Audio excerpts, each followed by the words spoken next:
This podcast contains adult language and explicit content. Listener discretion is advised.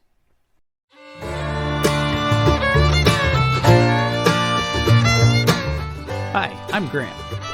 And I'm Erica. And this is From Crime to Crime.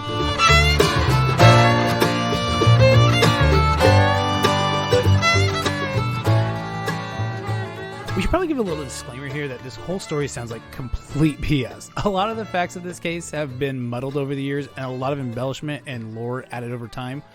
Of course, in the future, we're going to stick with cases that have more solid facts available, but we couldn't not talk about this case. This is absolutely mesmerizing. There are some police reports and reputable articles about this case. Yeah, there's a lot of information out there, but for the most part, everybody involved in this case was a minor or a victim or a minor and a victim. Right. So a lot of the names have been changed or redacted, which doesn't help being able to completely fact check certain details of the story. So we're going to tell you the story that we've researched and read the most.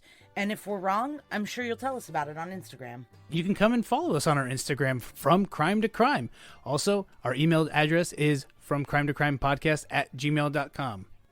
So on this episode of From Crime to Crime, we're going to be talking about Daniel LaPlante. Daniel was born in Massachusetts in May of 1970. Not a lot is known about his childhood except that it wasn't awesome. It's been reported that he was mentally, physically, and sexually abused by not only his father but also his stepfather. He was known as the weird kid at school, the creepy kid. He's been described as smelly and unkept. His creep factor led him to be sent to the school psychiatrist, and it's been reported that the school psychiatrist sexually abused him as well. So this isn't really starting out great for this kid. No, not at all. That's definitely the worst case scenario. To say the least. Yeah. Having problems at home and then getting sent to the school psychologist or psychiatrist who's also abusing you, really not ideal. No, of course. Definitely didn't set him up to become a winner. This story really begins when Daniel was about 16 in Townsend, Massachusetts, which is about an hour from Boston. It's near the New Hampshire border.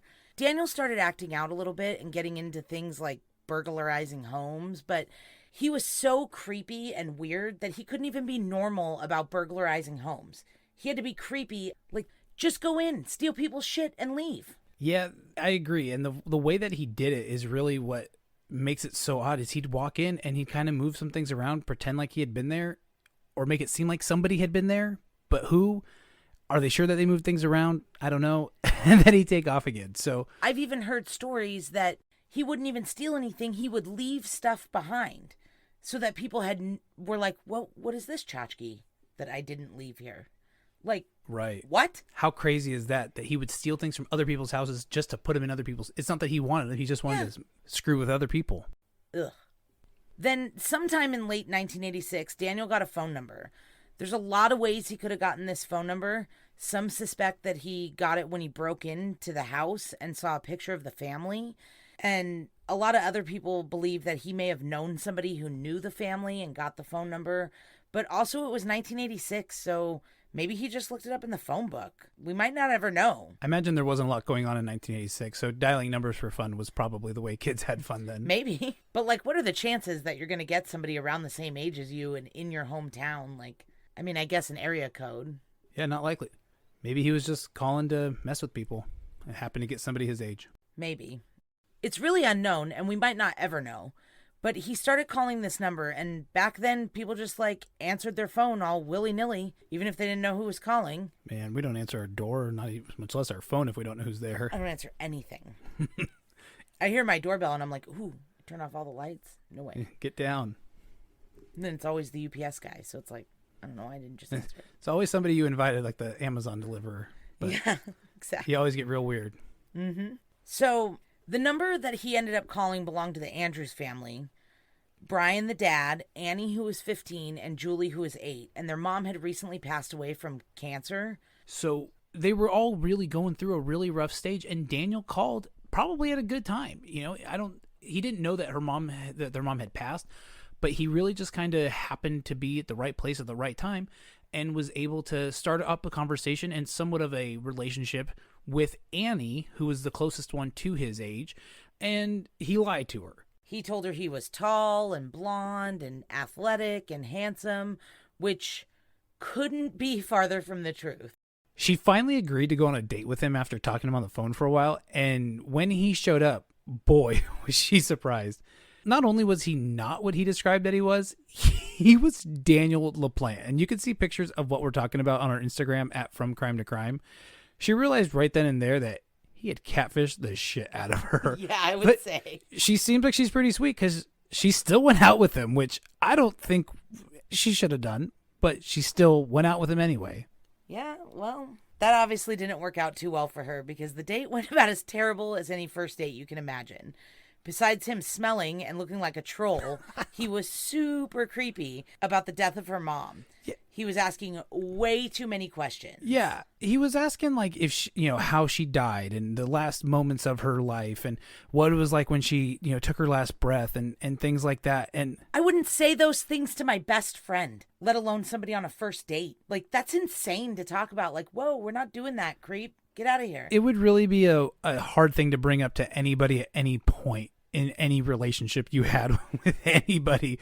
Like, Anybody. Hey, how did arguably the most important person in your life die? What was their life? Like, it's a really uncomfortable situation that they're in. Ugh, it's creepy. So, needless to say, she turned him down for a second date. She was like, no way. So, Daniel took this news pretty bad. Instead of doing like normal things people do when they get turned down, like move the hell on. Or write an entire album. Yeah, like writing an album. He went a different route. Like a real different route. Full 180? Yeah, full 180 turnaround. So Brian Andrews was a bus driver and a single father, so the girls were home alone quite a lot at this time, and they're young and they're grieving the loss of their mom, so they decided to perform a seance. Like, to talk to their mom. Like, with a Ouija board and all that jazz. This is so 1986. This is really? so 86 movie, like, written all over it. It's definitely not a good plan, that's for sure. No, definitely not a good plan, especially to do Home Alone. Like, what are you guys thinking? Well, I don't know, but I've never seen that work out, ever. So shortly after they did their basement horror movie seance, they started to hear tapping and knocking sounds on the walls, of course. Naturally, like you do after a seance. Yep. So at first they thought it was their mom. And they were excited, which is a little weird, but I understand. Thinking that you contacted the spirit of your dead mom, especially being 15, they're grieving. They're going through a really hard time. 15 and 8, that's a terrible time to lose a parent, especially your mom. When the knocking and the tapping went on for weeks, only when their dad wasn't home, the girls started to be convinced their house was haunted, that they summoned a demon or something during their seance. And if I remember correctly, it started happening at night and waking them up. Yeah, once it started happening and started keeping them up at night, they realized, like, dude, our mom is never going to do this. Like, she's not going to mess with us. Yeah. Like, if it was their mom, she wouldn't be screwing with them. Right, not trying to scare them. She'd be trying to, have them understand that she was there and she was safe. Yeah, she would be communicating with them, but not awkwardly. So the girls began to think that the house was haunted, and it really started to drive them crazy. One night, the girls heard knocking in the basement, so they just, like, grabbed kitchen knives and soldiered their ass down to the basement, like, what's up, Chuck? I'm like, what? Yeah, I wouldn't be doing that. What? I'm a grown-ass man, and I would not be doing that. No, I own guns. And I'd be like, no, let somebody else check that basement out later. Yeah, I'll let somebody who gets paid to do that look at that. Yeah, no way. So that's where they found writing on their walls in blood, of course, because they went down to the basement when they heard tapping. Sure. So obviously you're going to find blood on the walls. Naturally. That's the place to go to find the blood, sure. It said something to the effect of, come upstairs and find me. Oh, man. Nope. Nope. Now I'm not going back upstairs. Yeah, no way. First I wasn't going to go downstairs. Now I'm not coming back up. Yeah. I'm like, where are these girls going to go? Yeah. I hope there's like an outside door. The story's not very clear on where they went, but it does say that they ran to a neighbor's house. So I'm assuming, obviously, they made it past whoever they were running from. So the girls ran to a neighbor's house screaming and crying, and she called their dad, who was livid because he was at work and thought they just wanted attention and thought they were grieving and being annoying teenage girls and thinking their house was haunted. So he was pissed. That was from what I've read, the last straw that made him send them to grief counseling because he thought they were losing their marbles because their mom died. I've read that. And fair enough. I mean, I think that's if you hadn't done it yet, that's probably a good time to think, yeah, maybe they need a little bit of help. Yeah. No, I think that's like a good dad thing to do.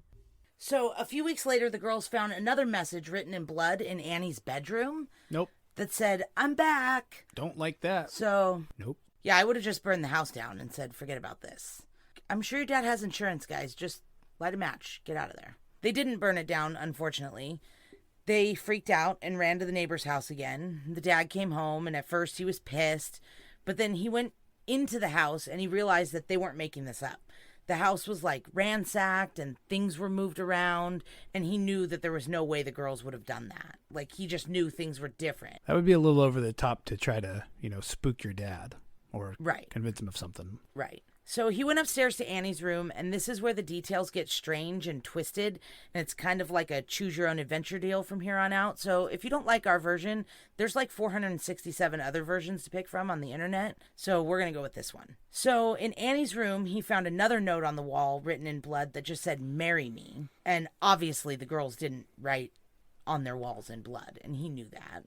Oh my gosh. Walking upstairs and seeing that, I would just absolutely lose my mind. But it, like you said, it does get worse.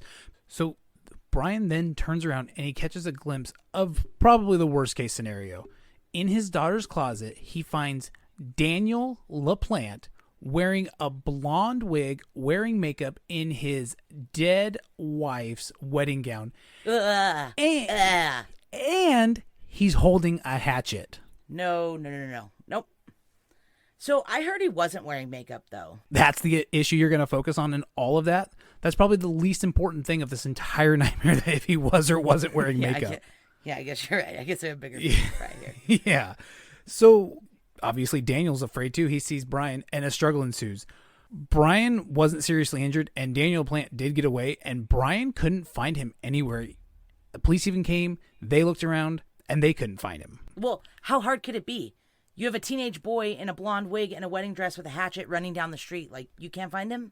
Where's he? Where'd he go? I would definitely think that he would stand out in a crowd. Absolutely. But the police couldn't locate him. When the police couldn't locate him, they started looking around the Andrews family home to see where Danny could have broken in. And during their search, they found a crawl space. And when they opened it, behind some clothing and bedding, the police officer found Daniel LaPlante in the walls of the Andrews family home. Oh, gross. Gross. Absolutely, it's gross. Could you imagine finding this kid in your walls? No. Ugh, No. It gets worse and worse. And not only that, it'd been obvious that he'd been there for several months. As they pulled things out, they were able to go through the crawl space and they found peepholes that Daniel LaPlante had drilled out so he could keep an eye on the girls. They found what? Peepholes. What? Like he was moving around the house watching them. Probably. Oh, no. I imagine the way I envisioned this is he was on his hands and knees, army crawling through this little crawl space and just keeping an eye on probably Annie, most likely, at any point that he wanted. Nope. I didn't read that part, and I wish I didn't hear that part. That's no. Nope. That's creepy.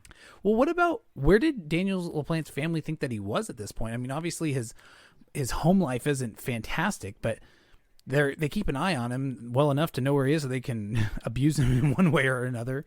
Yeah. So, well, I wonder if he was coming and going. Like, I wonder if he wasn't in the walls for 2 months.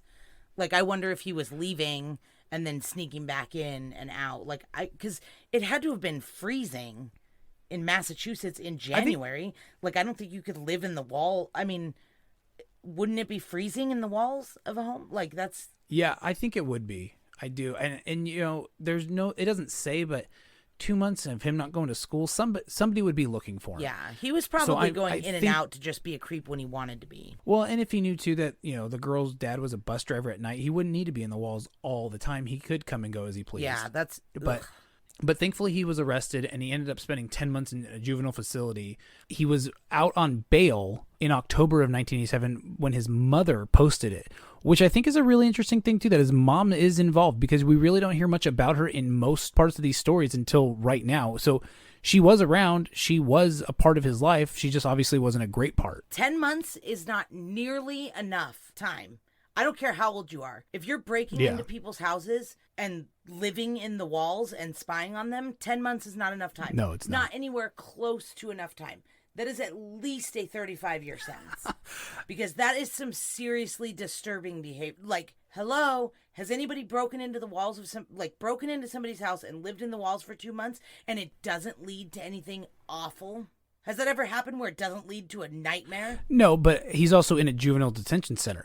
In 1987, they didn't exactly have mental health help. They don't really have it now. So where else was he going to go? He was only going to get arrested. Jail. Well, that's the only place he could go. That's where he was. He was in a juvenile facility. That's juvenile. Yeah, but why'd they let him out? Well, because his mother posted bail. Why did he have bail? Apparently, the judge thought that he should be able to rehab and go back into society within 10 months. This is why I'm a pro advocate for no fucking bail. When people do crazy shit like this, lock them up, throw away the key. I think so too. I mean, I think there's some people who don't deserve bail. Something like this where you found him in the walls, that should be enough to keep him there. That's what I'm saying. This is out of control. Absolutely. But that's it though. There's no, hey, maybe it's mistaken identity. You found the dude in the walls with his stuff. Like, it was him. So you're right. Why is he out? It was LaPlante in the basement with the hatchet. It's not a game of Clue. Absolutely. But that's where the worst part comes in. So this is where the story takes a hard left from kind of funny, lore, creepy, gross to this should have never happened. Because the creepy, Right. things that happened in the first part of this story should have made it to where this second part never happened. So before we go any farther in the story, this is where we need to give a warning, because the next part of this story includes some pretty awful and violent things that happen to a family, and that family includes very small children. So I just want you to be warned that the next few minutes are not going to be very easy to listen to. Now we meet Andrew and Priscilla Gustafson. Andrew's an attorney and Priscilla is a nursery school teacher, and they have 2 kids, Abigail, who's 7, and William, who's 5. And Priscilla is pregnant with their 3rd child. On December 1st, 1987, Andrew had some sort of work accomplishment that he wanted to celebrate, and he called home to see if Priscilla could get a babysitter for their 2 small kids, but nobody answered the phone. So when Andrew got home, he was a little already. He had a bad feeling and the house was really quiet. So he went upstairs and he found his pregnant wife, Priscilla Gustafson, face down, dead in their bed. And the police later determined that she was raped, beaten, and shot twice. Oh my gosh. That's absolutely heartbreaking. Yeah. Gets worse. And this was done, seems like maybe like in the middle of the day too, which, for whatever reason, makes it a little bit more disturbing to think that it was maybe done in broad daylight.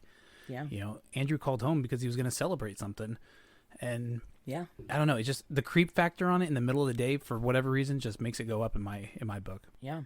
So after a search of their home, their 5-year-old son, William, was found drowned in the upstairs bathroom, and their 7-year-old daughter, Abigail, was found beaten and drowned in the downstairs bathroom. Oh my gosh.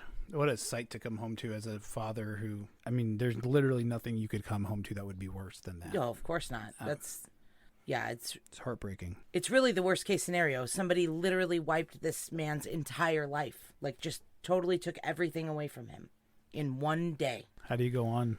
I couldn't imagine. So the police obviously come and they start to do an investigation, and their investigation led them through the woods behind the Gustafson family home. It's been reported that they found a shirt and some gloves that were still wet, possibly from the drownings. Oh, that would make sense. So they keep walking, and boom, on the other side of the woods, Danny LaPlante's house. What? Yeah. Unbelievable. Yeah.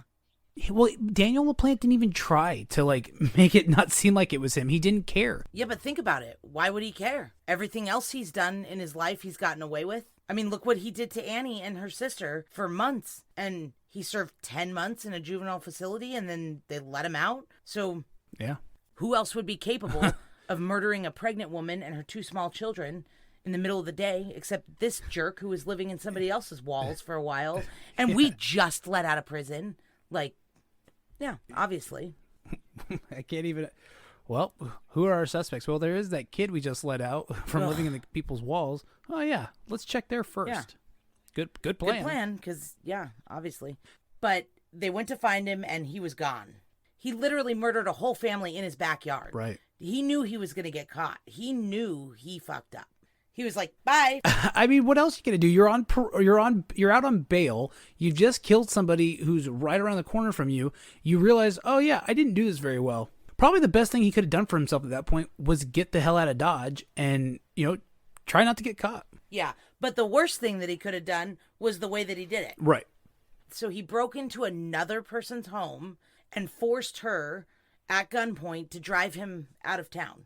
And she was like, oh, okay. So they get in the van and they start driving. And when they pulled up to a stop sign, she fucking ninja'd her ass right out of the van. I'm like, hell yeah, I would have done that too. What else are you going to do? I mean, good for her for even doing that. There'd be so many people, probably me included, who'd be so scared. Like, I'm not going to jump out. Not to mention, this kid is 16 years old. He doesn't have his license yet. So no wonder he had someone else driving. Oh, I didn't think of that. That's probably why. He couldn't drive. He didn't know how. So... Yeah, because he could have just stole the van. Yeah, but he didn't know how. And clearly he cares about rules and laws, so he didn't want to break the law of not driving without a license too. Yeah, of course. So he didn't want to. So he didn't want to get involved with that. But I mean, this kid. I never even thought of this that. guy killed a family and then couldn't get away fast enough, so had to ask somebody to drive him elsewhere. Yeah, what a loon. From most of the reports that I've read, it said that he was on the run for about 48 hours before the police finally caught up with him. And I heard that he was in some sort of... dumpster. Yeah, he was like in a hiding place of some kind, like a dumpster or something. Right. And they acted like they left. They psyched him. They faked him out. They acted like they left the scene. They were like, oh, I'll clear over here. And then... like pounded their boots on the pavement, like we're walking away, guys. Was Mickey Mouse running this investigation? I have no idea. How do you're dealing with somebody who, like Daniel LaPlante, who has the mind of almost a child in some aspects, because he is, and in other aspects, he's kind of a terrifying genius, but he makes such some simple mistakes that he's dead in the water. He doesn't give himself a chance. I have read that too, that his IQ is almost genius. Oh, how amazing is that? IQ of almost genius. Yeah. And you're out here jumping into dumpsters thinking that cops walked away and now it's a good time to jump out. Yeah, but they caught him, so good on them. Not only did they catch him in the most cartoonish way of just pretending to walk away from the dumpster, when they pulled him out, they found Abigail's hair attached to his foot. So again, nail in the coffin. They found him in the crawl space, they found him in the dumpster, and he was guilty both times. And he was charged and sentenced to 3 life sentences. There are a few conspiracy theories that say that it could have been his brother or his stepfather that did the murders. But I've also seen reports about the hair of Abigail's found on his sock, and that his brother's alibi checked out, and that his stepfather was never a suspect. So it was more than likely Daniel LaPlante. I bet this is Daniel saying too, like, this wasn't me, this was my dad or my stepdad or my brother. Right. And he definitely plays into it. That sounds right. He definitely plays into the lore and all the weird, creepy mystery part of this, because since he's been in prison, he sued the state of Massachusetts for infringing on his rights. He tries to get, cakes and pies because he's a Wiccan or something. Oh, or a Satanist. He's a Satanist, yeah. Yeah, he's trying to get all sorts of things. And they have to have cake. I'm not real familiar with Satanism as a whole. I'm not real up to date on what Lucifer eats for dessert, but yeah, you don't get cake. How about that? You killed 3 people, you don't get cake. Well, from what I've read, he's won a couple of these lawsuits against the state of Massachusetts for infringing on his rights. But also what I've heard is that all the money that he's won has all gone to his attorney. So it's not like he gets any. And what's he going to do with it anyway? He has 3 life sentences. You can only buy so many packs of Top Ramen. He's buying cake, Grant, for his witchcraft stuff. Satanism. Oh, Satan, whatever. I know there's a difference. I know that. People are going to get all uppity about that. Oh, if you get all uppity, please visit our Instagram at From Crime to Crime. We'd love to hear you get uppity with us. If you want to send us your thesis about the difference between Wiccan and witchcraft and Satanism, please, from crime to crime podcast at gmail.com.